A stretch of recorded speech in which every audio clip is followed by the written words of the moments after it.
A young mother on the verge of a new beginning. She always used to talk about her wedding. She had everything planned out. She was gonna be living the life that she's always dreamt of having. Violently struck down. Not just homicide, but an act of rage. I had no idea why somebody would want to do that. Police chase a deranged killer down a sinister path. He was a big heroin dealer in Jackson. Someone burnt the house down. Through a maze of twisted theories. Maybe this was a retaliation. It was probably self-induced. You mean suicide? Yeah. Until the case takes a mind-bending turn. He looked at me and said, "You have it all wrong." That person never was on our radar. Just an epic, epic tragedy. I was almost in disbelief. That's just something that was entirely unexpected from the beginning. Until we try to rule them in or rule them out, I don't know that any of us are safe.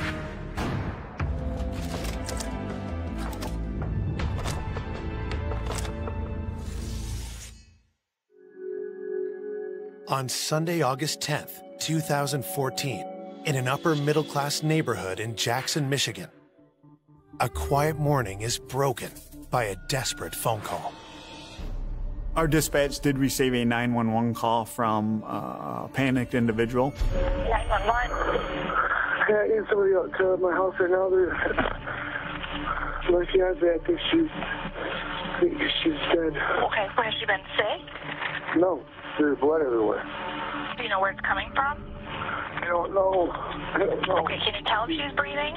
She's not. She's cold. She's dead. Oh my God. Police race to the home just before 11 a.m., where they're greeted by the caller and 3 young girls. He had said that the deceased body was up in a bedroom upstairs. There was 2 bedrooms that we walked past, which were bedrooms where the kids had been sleeping. With the 3 children who lived there safely out of the house and the crime scene locked down, detectives come upon a grisly sight. As we enter the bedroom, then we do see the body. It was slumped down between the bed and the wall. And there was quite a bit of blood. At that point, we see zip ties on her hands, and we see what appears to be several stab marks. A zip tie was wrapped around each wrist, with another looped through it and cut, as though she'd been strapped to the bed and then cut loose. We, at that point, determined we likely had a homicide. The police talk to Eric Wolf, who placed the 911 call. He tells them the victim is his fiancé, 28-year-old Francis Craig. He also makes a startling admission.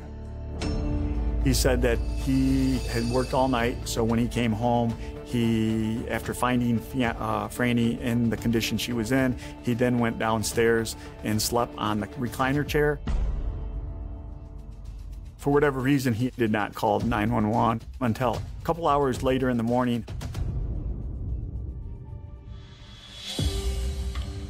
Francis's 2 daughters and Eric's little girl were all in the house at the time. While Eric slept, his 10-year-old child walked into a horrifying scene. Eric's daughter, Lexi, went into the bedroom and clearly could tell that something was amiss.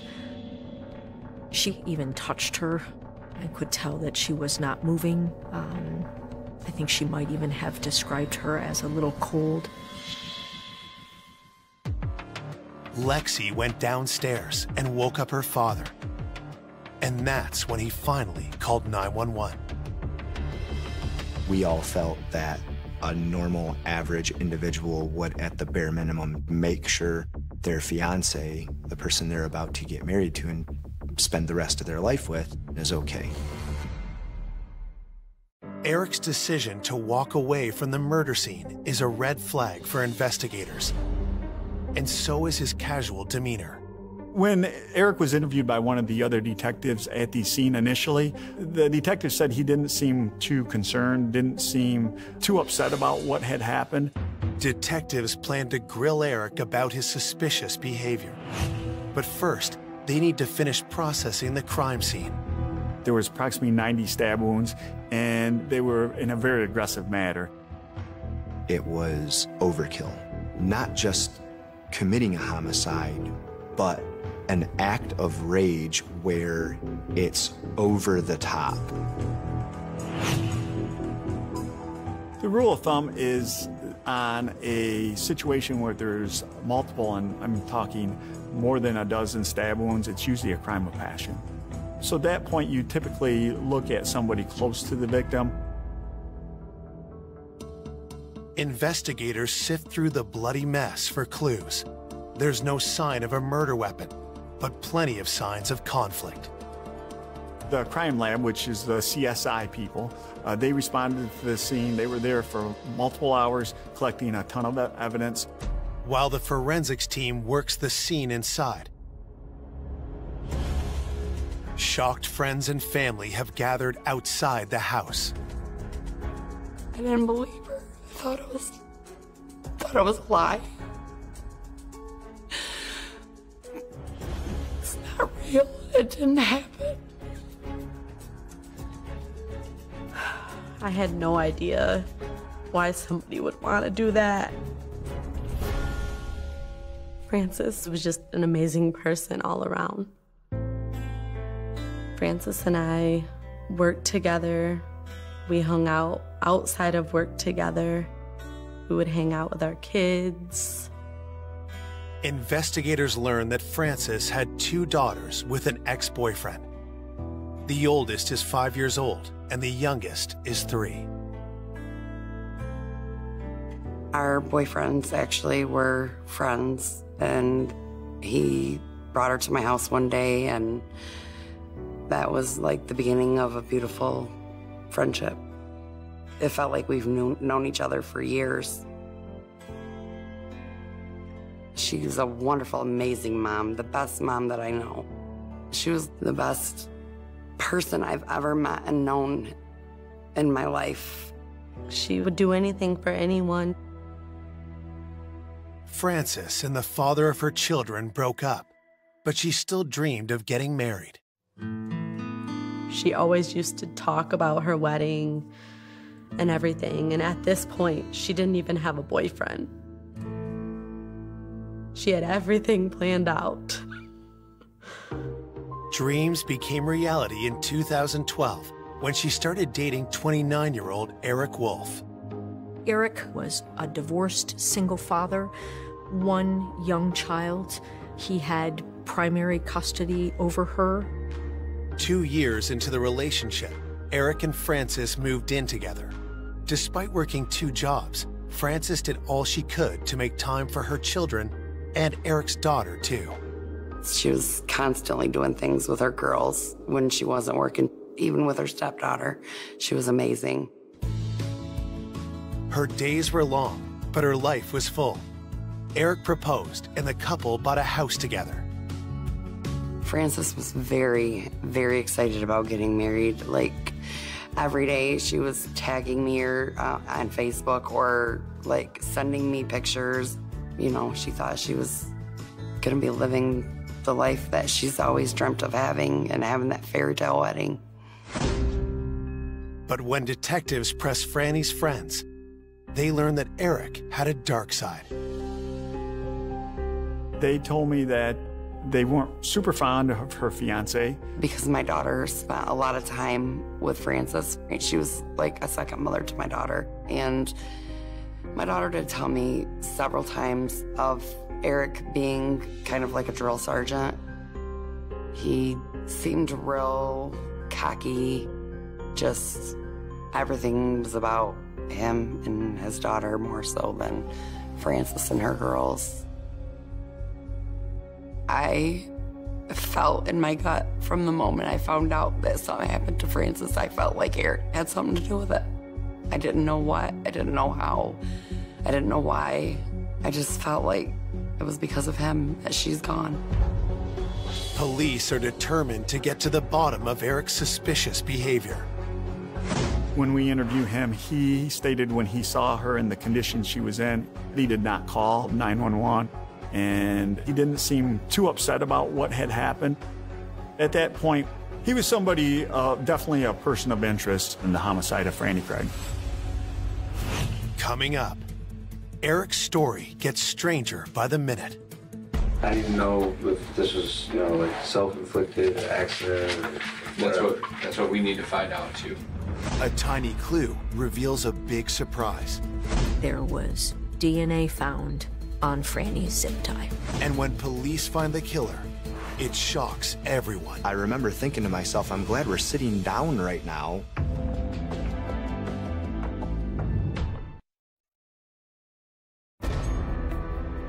After calling 911 following the brutal murder of his fiancée, Frances Craig, Eric Wolf is questioned by police about how he discovered his fiancée's body. I came home this morning because I work 6 p.m. to 6 a.m. I went upstairs, I checked both the girls' room before going in our bedroom. Okay, so you came around to the foot of the bed and kind of looked to see where she was at. That's exactly what I did. Okay. Did you see anything on the mattress when you first came in? I saw, I guess I might have saw that streak, but it didn't jump out like blood or anything. Okay, so you saw something that just didn't jump out to you. Yeah, So this is bad. Eric did not seem to register surprise, anger, hurt, anything that I think we all normally would want to see from a loved one when somebody is killed. I thought maybe she had been drinking or something because she was in almost like a funny position on the floor, which she doesn't drink, hardly ever. I knew better than to wake her. I know from prior experience whenever I've woken her up, she's not a morning person and I get yelled at. As the interview creeped close to an hour, Eric suggests a much darker reason for ignoring his fiancée sprawled out on the bedroom floor.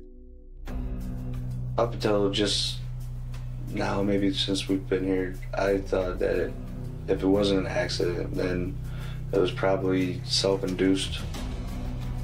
You mean suicide? Yeah. He indicated that he thought maybe she had committed suicide and just did not want to deal with it at that point. We found that being very odd and a red flag. Typically on a suicide, you'll find one stab wound or one gunshot wound. You won't find multiple stab wounds. The prospect of Franny inflicting 90 stab wounds with her hands zip-tied sounds preposterous to the police. Even if it was physically possible, why wouldn't Eric have reacted with alarm? So you didn't want to come to grips with it if she had done so. Right, because you don't want to. To investigators, Eric's shifting story doesn't add up. Why would a woman everyone described as happy and carefree take her own life? And the only reason I say self-induced is just because of how high-strung everything is right before this wedding, and it's a lot of stress. Yeah.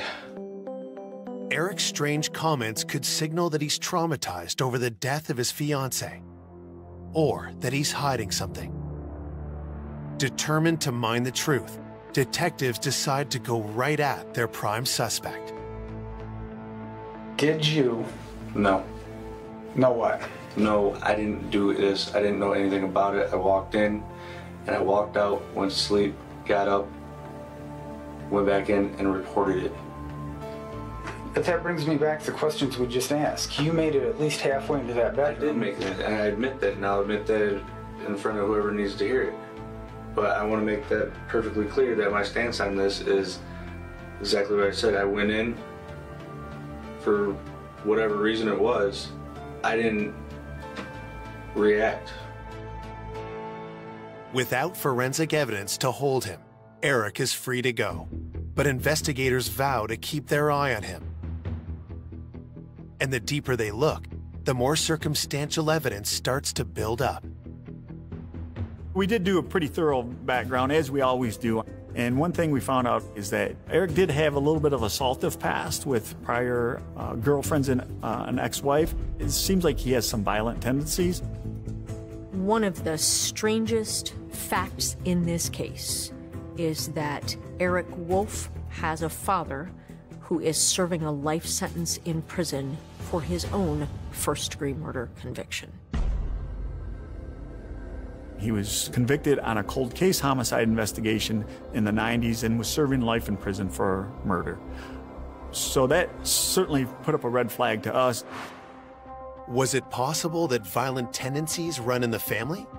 Even if they did, what possible reason would Eric have to want his fiancée dead? The homicide occurred in August, and I believe their wedding was planned in September. We talked with her parents and her friends. They told me that Franny had had second thoughts, and they were trying to convince her that if she was not prepared to get married, that maybe she should wait.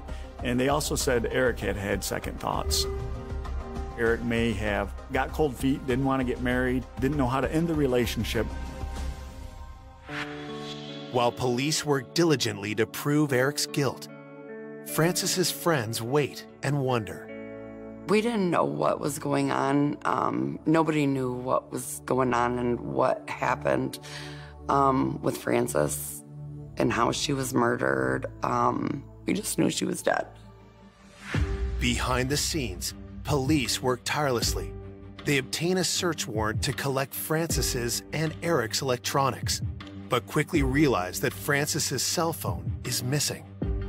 We do find the cell phone near Franny's house.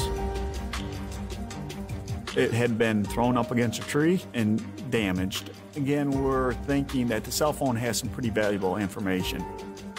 The cellular phone data quite often can be some of the most compelling evidence. We were able to get the phone records, and nothing really stuck out as being her, Franny communicating with anybody that would give us suspicion. With no unusual cell phone activity or signs of forced entry on the day of the murder, police stay focused on Eric. Eric Wolf at the time was at work, and investigators went and checked out, what they could to verify his alibi. Police checked the company's security cameras. They do have one entrance. They do have a time card check-in, check-out system. We're able to verify he was at work, or allegedly at work, when the incident occurred. The problem with the system is there's some other exits that they're not supposed to use, but some of them have cameras, but other ones do not. Was he able to leave his place of employment and get home to commit a murder and have all of that be undetected? Eric was the only person we could figure who would have any reason to want Franny dead.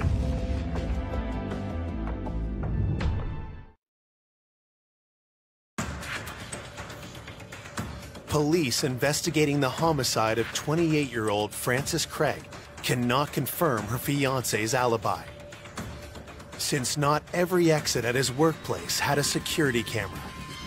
We couldn't rule out that sometime during the night he left and then came back. Eric's shaky alibi and suspicious behavior at the crime scene doesn't give police enough to arrest him, but it does leave them with a drastic course of action. If you are operating in a murder investigation thinking that man killed his fiancée in the home where the children were, you are thinking, we want to keep the children safe.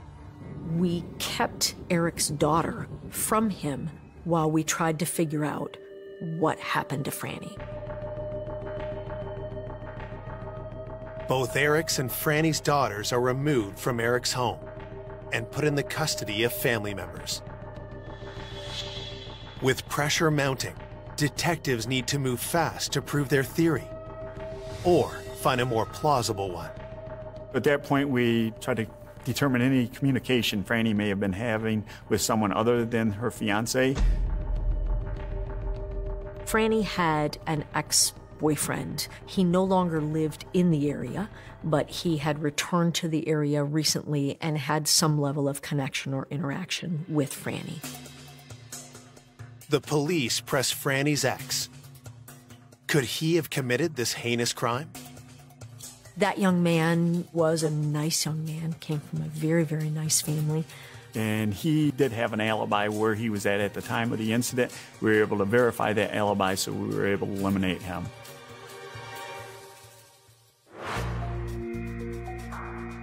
If no one in Frances's immediate circle wished her harm, what about her coworkers? Detectives learned that while Frances worked at a retail store, she was involved in a frightening incident. Where Franny was working, there was a couple shoplifters that had stolen some clothing. She confronted them. The confrontation turned to violence when the mother of the two young shoplifters jumped in, attacking Frances. The assault left Frances with a severe eye injury, as well as emotional scars. The incident at work left Frances really scared, nervous, cautious. The mother of the shoplifters was actually criminally charged for a crime for the assault, some type of unarmed robbery. She was convicted.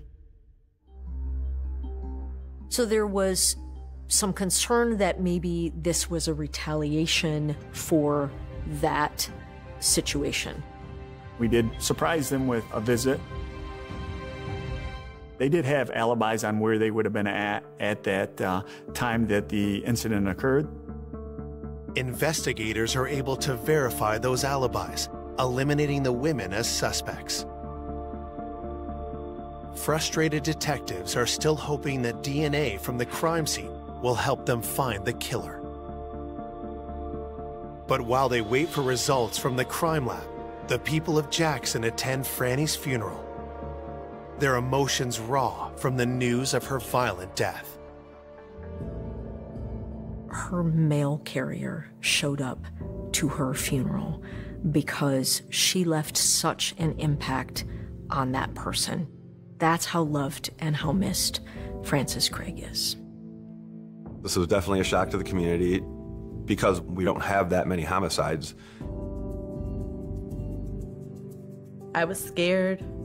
I just didn't know what to expect. I was afraid to leave the house. I was afraid to do anything because we still had no answers as to what happened. The overwhelming feeling was the pressure we were under to get this right. Determined to find justice for Franny, investigators continue to drill down on Frances's fiancé. Hoping for an inside look at Eric Wolf, they bring in one of the couple's former roommates. Ryan Marshall was friends with Eric Wolf. So Eric and Franny welcomed Ryan into their home to stay with them. His house had caught on fire, and she was trying to help a friend out. He lived with them until April of 2014. The homicide happened August of 2014, so he had a pretty good knowledge of the two of them. He said everything was good, and he actually vouched for Eric, saying Eric was a really good guy and a friend for a long time, and doesn't feel that Eric would ever do anything to harm Franny. Speaking with Ryan doesn't give police new reasons to suspect Eric, but it doesn't clear him either. 3 months in, we've pretty much eliminated everybody of interest, anyone close to Franny other than Eric. But we don't have enough evidence to present to the prosecutor. But then, a new piece of information arrives that brings a new suspect into the spotlight. There was DNA found on Franny's zip tie.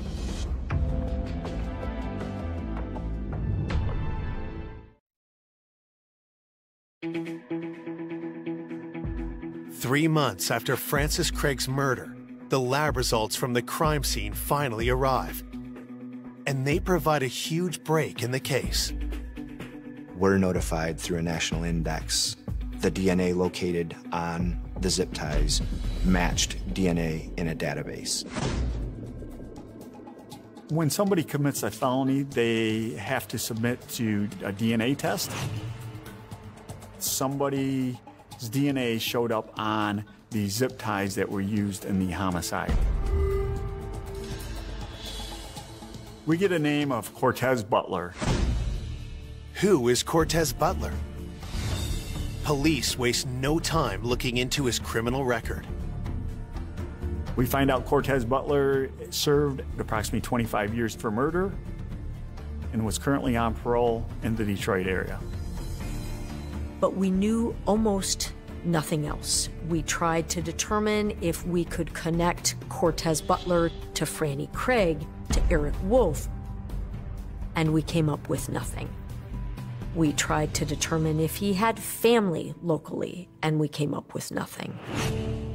In fact, Cortez Butler appears to have no connection to Jackson whatsoever.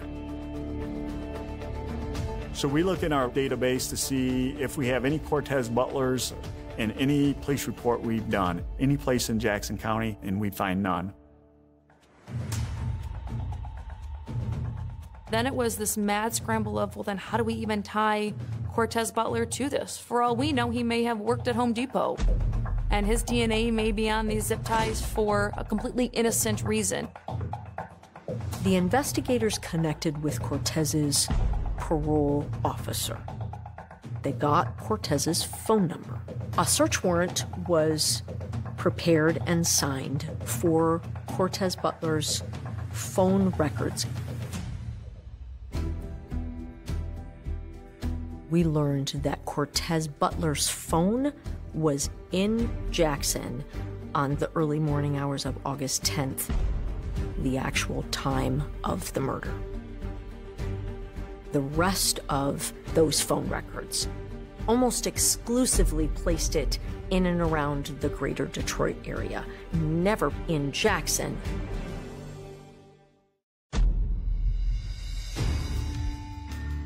But what reason would Butler have to harm Franny? Eric remained the prime suspect. He was the only dude with a motive. Maybe Eric was not ready to get married and didn't know how to end a relationship. So then the thought process was, did Eric hire this person to kill Franny? The cell phone records also connect Butler to some other shady characters. We were able to identify a Clifford and Rodney McKee as being connected to Cortez Butler. Clifford McKee lived in the Detroit area. Clifford McKee was in prison for approximately 20 years for murder. We found out that Rodney McKee, he was a big heroin dealer in Jackson. We found out that he had committed arson. The arson that Rodney McKee perpetrated was against Donna and Ryan Marshall. The police are stunned. Ryan Marshall is Eric Wolf's friend. The one who had been welcomed into Franny and Eric's home after his house burned down. But what kind of a connection could Ryan possibly have to a drug dealer like Rodney McKee? Ryan Marshall's mother had been a heroin dealer for Rodney McKee. But after months of dealing for Rodney, Ryan's mother decided she wanted out. Donna Marshall refused to sell heroin for Rodney McKee. Rodney didn't like to be told no. Ryan's mother, Donna, held her ground, but Rodney retaliated. Rodney McKee attempted to burn down a house with Ryan Marshall and his mother in it. Ryan witnessed it all. He then contacted the police. What was the connection between Eric Wolf, Cortez Butler, the Marshalls, and a drug dealer from Detroit? Detectives knew there was only one person who could answer the question, and soon they'd have a chance to ask him face to face.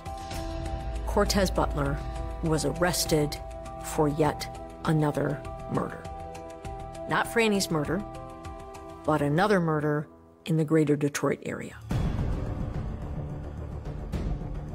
We went down there in Detroit with one sole purpose: to gather information from Cortez Butler on what happened to Franny and hopefully be able to explain to us what Eric's role in this whole thing was. But Cortez said he wasn't going to talk without any kind of a deal. It was clear that whatever Cortez was going to say, it was not going to be, quote unquote, on the record.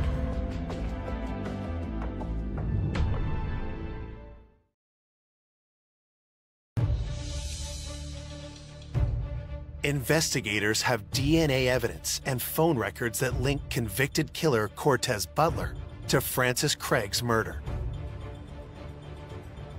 They arrange to talk to him while he's detained for an unrelated homicide. But he immediately tries to shut them down. Cortez said he wasn't going to talk without any kind of a deal. I said, no one is giving you any kind of a deal without anyone knowing what you have to say. Detectives press Butler hard until he finally agrees to talk. But only on one condition. Cortez very pointedly and specifically asked repeatedly to not have the interview recorded. If detectives agree not to record the interview, there's a chance Butler's testimony won't stand up in court. Still, with no other leads in the case, they decide to roll the dice. We were there interviewing Cortez in the first place because we need to find out Eric Wolf's involvement in this. And it was dire that we did so as the children were about to go back with Eric Wolf. The whole idea for that was to keep these kids safe. So the detectives tried to read him his rights. He didn't even want to be bothered with the rights. I know my rights. I think it was, bro, I know my rights, bro. Butler wastes no time getting right to the point. Cortez looked at me and said, "You have it all wrong." And I said, "Have what all wrong?" And he, at that time, let us know that Eric had absolutely nothing to do with this murder. He goes, "I don't know this dude you're talking about, know nothing about him. Just trust me, he was not involved in this whatsoever."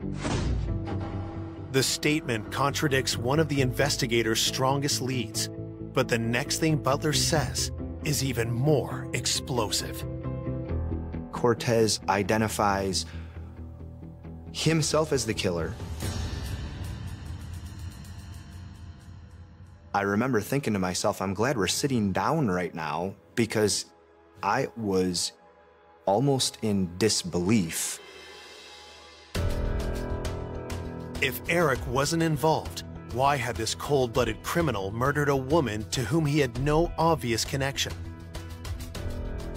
It all went back to Rodney McKee's arson case. Rodney McKee attempted to burn down a house with Ryan Marshall and his mother in it. Ryan Marshall was a key witness in his arson case. He made some threats to Ryan that either he not agree to testify or he was going to be killed. Cortez told us that he had been hired by Rodney McKee to kill Ryan Marshall. First, Butler had to find Ryan, who was homeless because of the fire. So we found out from Cortez Butler that they had bad information. They had information that Ryan Marshall was living with Francis Craig and Eric Wolf. Cortez Butler entered Francis and Eric's house to kill someone who was no longer there. Franny wasn't even the intended target. Franny was as innocent of a victim as anybody could ever be. When he opened the door, he had made the decision that he was killing somebody while he was there. He doesn't have to force entry. He gets into the house. He noticed the bedrooms have some kids in it. He walks past them, and he goes to Franny Craig's room.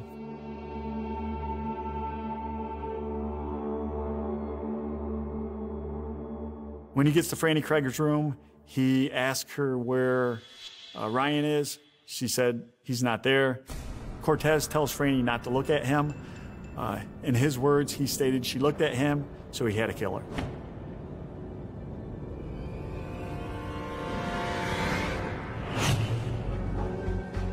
The horrific details that Cortez reveals next leave detectives with no doubt about the guilt of the man sitting across from them. He decided to bind her, trying to get information from her, but she would not cooperate. Cortez stabbed her multiple times. We will never know how long he took to torture her and butcher her. And it clearly took time and effort to stab and slice her in the manner that he did. She died in the service of keeping Ryan's identity and his location secret, and/or she, quite frankly, just didn't know. Cortez Butler's chilling confession is nothing short of a game changer, both for detectives and for Eric Wolf. It eliminated our hypothesis that Eric Wolf was responsible for Franny's death. Eric wasn't involved. He's an odd duck kind of guy. Eric was able to regain custody of his daughter. I took from this case that we can never jump to conclusions. I was pretty convinced that he did it, not to the point that I could charge him, but I was pretty convinced I had the right person. Now that investigators do have the right person, they're determined to put Cortez Butler away for life. But all of that is in jeopardy. I didn't believe that Cortez's confession would be legally admissible in court because it wasn't recorded. And if Cortez Butler ever walked free again, I don't know that any of us are safe.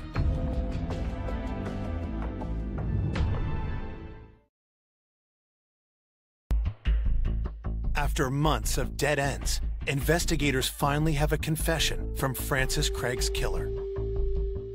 But prosecutors are concerned that his testimony may not hold up in court. I was concerned that it would be legally inadmissible because it wasn't recorded. He was basically told, we're not planning to use this in court against you. I was concerned that he had not been properly advised of his Miranda rights. But we still had his DNA on the zip ties and the cell phone records. So I kept thinking, and I finally got myself legally to a point where I was convinced that we need to give this a shot. In October of 2015, Cortez Butler is charged with Francis's murder. When the trial begins 6 months later, Butler appears relaxed, almost giddy. Cortez really seemed to thrive in that trial atmosphere. He would seek out cameras and smile at them, give them this big, full teeth smile. He wanted to fight just because he could. He wanted to run the show just because he could. But that's just a warm-up for the verbal assault he launches into when he takes the stand. Cortez Butler was a monster at that trial. He bragged on how many bodies he had. It was unbearable. Butler gleefully describes his murderous past in gory detail. But when asked about killing Francis, he fiercely denies it.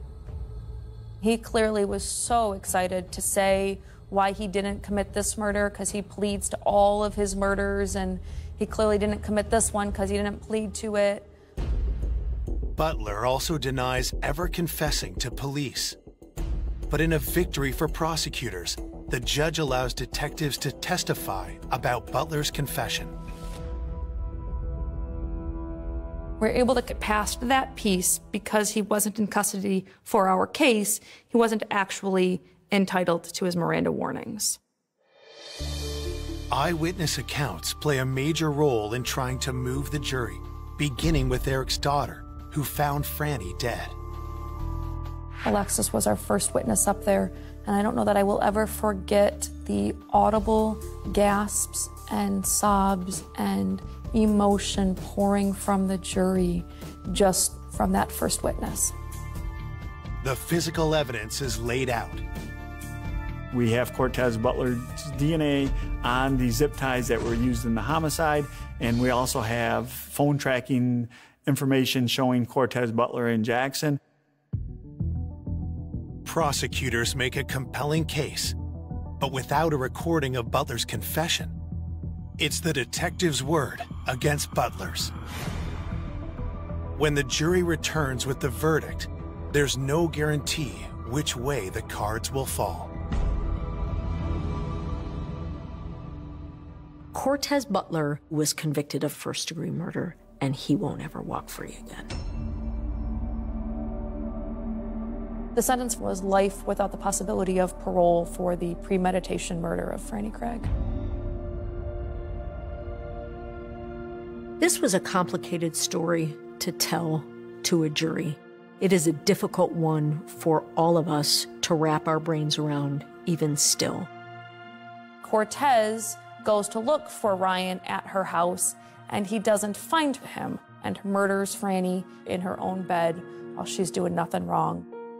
Franny had no connection to her killer whatsoever. We can rest maybe a little easier that the bad guys won't ever hurt anybody else, at least not outside of the walls of prison. But none of it brings Franny back.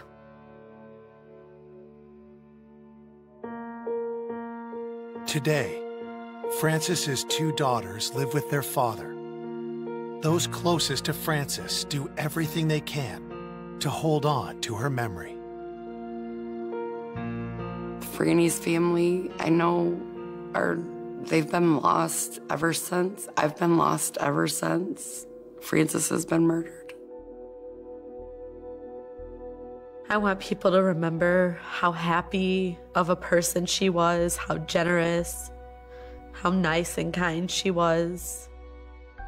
I miss Francis so much, and there's not a day that goes by that I do not think about her. I know that she's watching over everybody and making sure that everybody's good, because that's the type of person she was. I wish I had known her, and I hope I honored her in my handling of this case.